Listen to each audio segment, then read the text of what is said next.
नमस्कार, मैं हूं पूजा। बिहार न्यूज में आपका स्वागत है। खबरों की ओर बढ़ने से पहले एक नजर आज की सुर्खियों पर। भीषण गर्मी और लू के चलते पटना में स्कूल टाइम बदला। अब दोपहर 12:30 बजे तक होगी कक्षा 5 तक की पढ़ाई। बच्चों की सेहत को देखते हुए प्रशासन ने लिया बड़ा फैसला। अस्पतालों की बदहाल व्यवस्था सुधारने के लिए बढ़ाई गई सख्ती। बिहार में अब अनिवार्य होगा औचक निरीक्षण। महीने में 5 बार करनी होगी जांच। बिहार के हाई स्कूलों में 896 नए प्रधानाध्यापकों की नियुक्ति होगी जल्द। 27 अप्रैल से 6 मई तक योगदान देना होगा अनिवार्य। विभाग ने जारी किया पूरा शेड्यूल। अब सस्ते में मिलेगा ऑल बिहार बाइक परमिट। परिवहन विभाग की नई नीति हुई लागू। 1150 रुपए में मिलेगी 5 साल की वैधता। 15 साल के वैभव सूर्यवंशी की बल्लेबाजी ने जीता दिल। श्रेयस अय्यर ने बताया असाधारण प्रतिभा। कहा उनका बैट फ्लो और आत्मविश्वास है कमाल का। चलिए अब बढ़ते हैं शाम तक की बड़ी खबरों की ओर विस्तार से। भीषण गर्मी के बीच पटना में बदला स्कूल टाइम। भीषण गर्मी और लू के बढ़ते असर को देखते हुए डॉक्टर त्यागराजन एसएम ने पटना में स्कूलों के समय में बदलाव का आदेश जारी कर दिया है।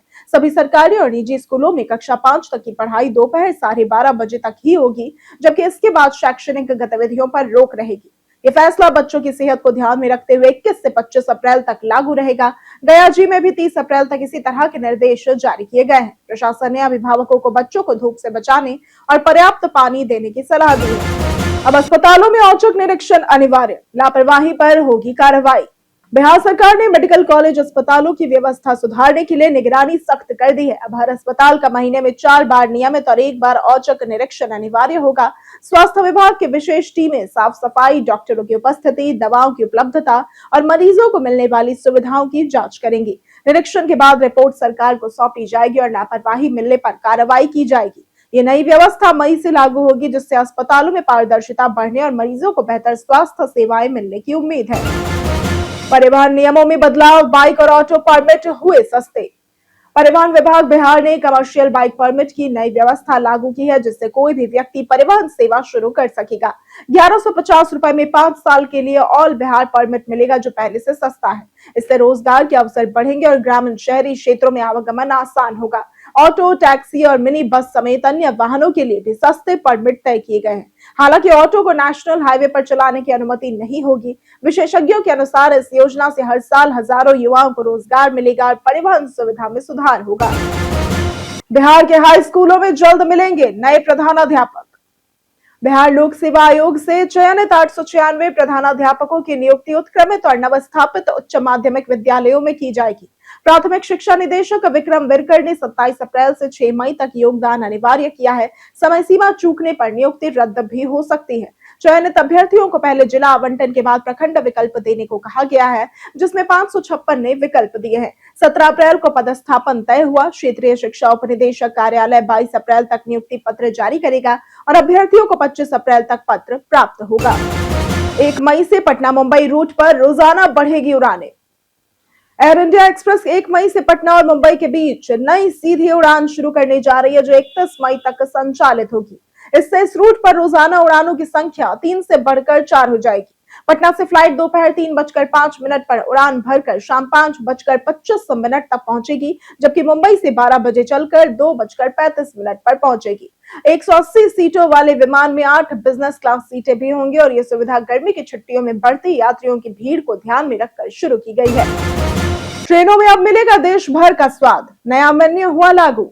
आईआरसीटीसी ने यात्रियों के फीडबैक के आधार पर ट्रेनों का नया मेन्यू तैयार किया है, जिसमें 9 राज्यों के 21 क्षेत्रीय व्यंजन शामिल किए गए हैं। झारखंड, पश्चिम बंगाल, उड़ीसा, गुजरात, राजस्थान, मध्य प्रदेश, तमिलनाडु और कर्नाटक के पकवानों को जगह मिली है, जबकि कुछ उत्तर भारतीय पारंपरिक व्यंजन शामिल नहीं हो सके हैं। इस मेन्यू में मिलेट आधारित और हेल्दी विकल्प भी जोड़े गए हैं। भारतीय रेलवे हर साल करोड़ों यात्रियों को भोजन परोसता है और अब ओवरचार्जिंग रोकने के लिए सख्त नियम, पीओएस मशीन और पारदर्शी रेट सिस्टम भी लागू किया गया है। बिहार के 14 छात्र इसरो युविका कार्यक्रम के लिए हुए चयनित। बिहार के 14 मेधावी छात्रों का चयन इसरो के युवा वैज्ञानिक कार्यक्रम के लिए हुआ है और ये सभी कक्षा 9 के छात्र हैं और देश भर से चुने गए 456 छात्रों में शामिल हैं। मई में 2 सप्ताह के आवासीय सत्र के दौरान वे इसरो केंद्रों का भ्रमण करेंगे और अंतरिक्ष विज्ञान, रॉकेट तकनीक, उपग्रह प्रक्षेपण व प्रयोगशालाओं की जानकारी प्राप्त करेंगे। इस दौरान वैज्ञानिकों से सीधा संवाद भी होगा। कार्यक्रम का पूरा खर्च इसरो वहन करेगा और चयन शैक्षणिक प्रदर्शन, सह पाठ्यक्रम गतिविधियों और प्रतियोगिताओं में उपलब्धियों के आधार पर किया गया है, जिसका उद्देश्य छात्रों को विज्ञान में करियर के लिए प्रेरित करना है। पीएफएमएस पोर्टल पर यूसी जमा करने का सख्त निर्देश जारी। मुख्य सचिव प्रत्यय अमृत की अध्यक्षता में विशेष सहायता योजना की समीक्षा बैठक हुई, जिसमें सभी विभागों को केंद्र के दिशा निर्देशों और ब्रांडिंग नियमों का पालन करने का निर्देश दिया गया। 31 मार्च 2026 तक खर्च राशि का उपयोगिता प्रमाण पत्र पीएफएमएस पोर्टल पर जल्द जमा करने को कहा गया। विभागों को 5 प्राथमिक परियोजनाएं तय कर प्रस्ताव शीघ्र तैयार करने के निर्देश भी दिए गए। योजना के तहत 2026-27 में राज्यों के लिए 2 लाख करोड़ रुपए आवंटित है, जिससे कृषि, खनन, आईटी, इंफ्रास्ट्रक्चर और पर्यटन जैसे क्षेत्रों में विकास को बढ़ावा मिलेगा। 100% के साथ गया जी के शुभम बने टॉपर। नेशनल टेस्टिंग एजेंसी ने जेईई मेन 2026 का रिजल्ट जारी किया, जिसमें गया जी के शुभम कुमार ने 100% हासिल कर राज्य का नाम रोशन किया है। शुभम देश के 26 टॉपर्स में शामिल है और स्टेट वाइज सूची में 6ठा स्थान प्राप्त किया है। इस परीक्षा में 16 लाख से अधिक छात्रों ने रजिस्ट्रेशन करवाया था, जिनमें 95% शामिल हुए थे और कुल 26 छात्रों ने 100% हासिल किया, जिनमें अधिकतर जनरल कैटेगरी से है। बढ़ती प्रतिस्पर्धा और अपेक्षाकृत आसान पेपर के कारण इस बार कट ऑफ भी काफी ऊंचा रहा। पटना में 25,000 नई स्ट्रीट लाइट लगाने की तैयारियां हुई तेज। पटना नगर निगम ने राजधानी में स्ट्रीट लाइट व्यवस्था को दुरुस्त रखने के लिए जीरो टॉलरेंस नीति लागू की है।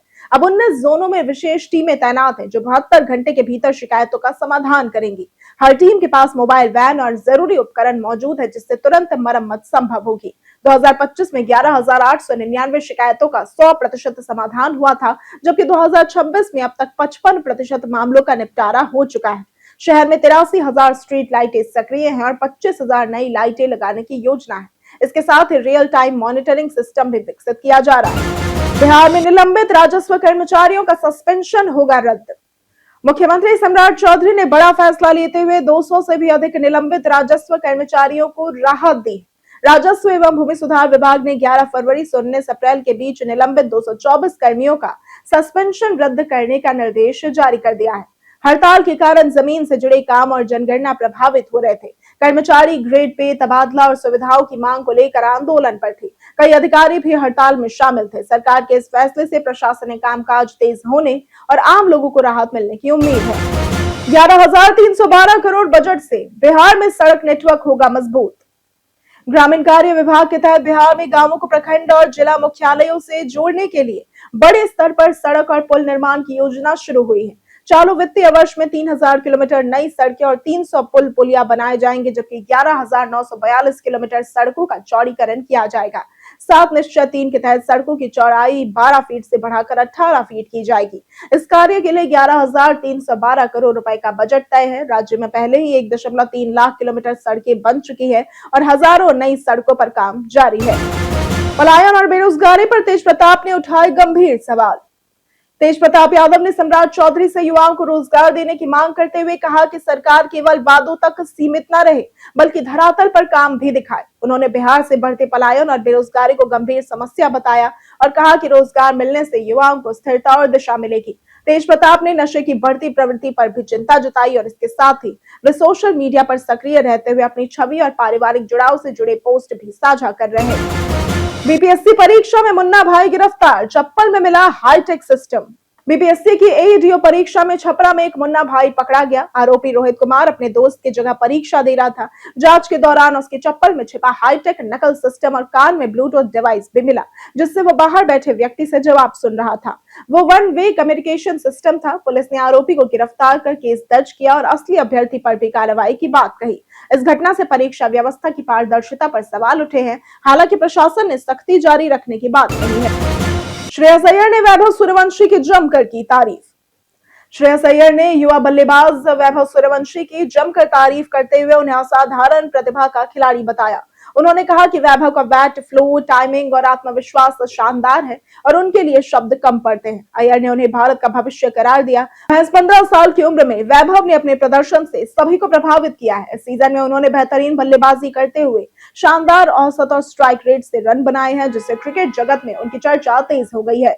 बीते दिन हमारे द्वारा पूछे गए सवाल का जवाब आप लोगों में से बहुत लोगों ने हमारे कमेंट सेक्शन में लिख कर दिया है। जिन्होंने हमारे द्वारा पूछे गए सवाल का जवाब दिया है उनके नाम है राजकिशोर महतो, लक्ष्मी मेहता, नौशाद रजा, रंजन कुमार, अनवर करीम खान, संजीव कुमार, मनोज वर्मा, रंजीत मिश्रा, राम बाबू दास, जितेंद्र ठाकुर, सनोज कुमार, दीपक कुमार, राजेश कुमार शर्मा, पारस सिंह, विनोद शाह, प्रमिला कुमारी, बाबूलाल मरांडी, रवि मोहन वर्मा, हरेंद्र सिंह, अमित कुमार और कौशलेंद्र कुमार। इसी के साथ बढ़ते हैं आज के सवाल की ओर। आज का सवाल है, आपको क्या लगता है, क्या शिक्षा सिर्फ डिग्री तक सीमित रह गई है या सच में कुछ सिखा रही है? आप अपना जवाब हमें हमारे कमेंट सेक्शन में लिखकर जरूर बताएं। आज के लिए सिर्फ इतना ही। बिहार की तमाम खबरों के साथ बनी रहने के लिए देखते रहे बिहारी न्यूज। और साथ ही अगर आप यूट्यूब चैनल पर देख रहे हैं तो चैनल को सब्सक्राइब करें और अगर आप फेसबुक पेज पर देख रहे हैं तो लाइक और फॉलो जरूर करें।